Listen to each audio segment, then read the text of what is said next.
Today we celebrate St. Charles Lwanga and companions. They were the martyrs of Uganda. You know what martyr means by now, right? Witness. It was in 1885 and 1887 in Uganda.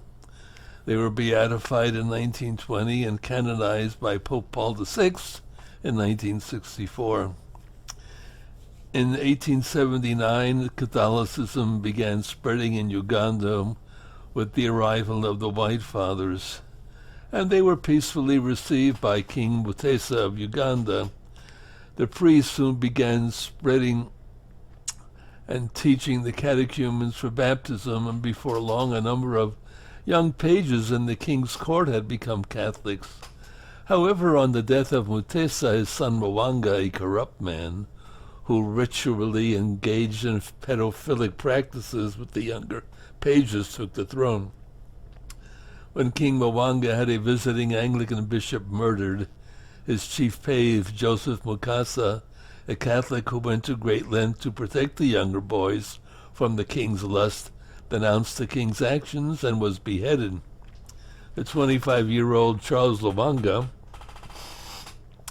became the chief page and just as forcibly protected them from the king's advances. On the night of the martyrdom of Joseph Mukasa, realizing that their own lives were in danger, Lwanga and some of the other pages went to the White Fathers to receive baptism. About 100 were baptized. The following May, King Lwanga learned that one of the boys was learning catechism. He was furious and ordered all the pages to be questioned to separate the Christians from the others.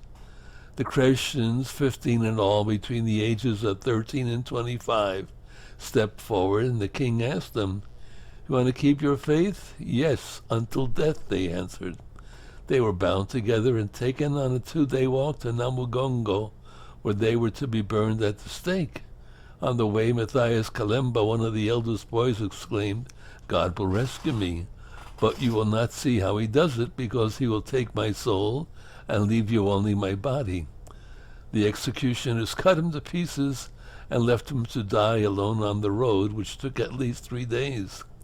When they reached the site where they were to be burned, they were kept tied together for 7 days while the executioners prepared the wood for the fire.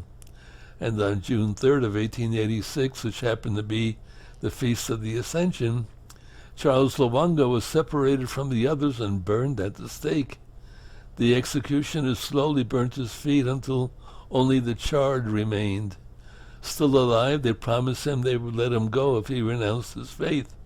He refused, saying, "You are burning me, but it is as if you are pouring water over my body." And he then continued to pray silently as they set him on fire.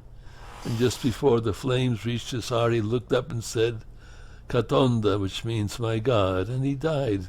His companions were all burned together the same day, all the while praying and singing hymns. There were 24 protomartyrs in all.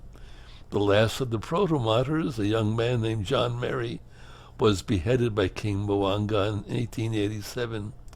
The persecution spread during the reign of Lwanga, with 100 Christians, both Catholics and Protestants, being tortured and killed. St. Charles is the patron saint of the African Catholic Youth Action. Not a very pretty story, but a reminder that martyrs are witnesses to Christ, and that we must be martyrs also by our fidelity to Christ.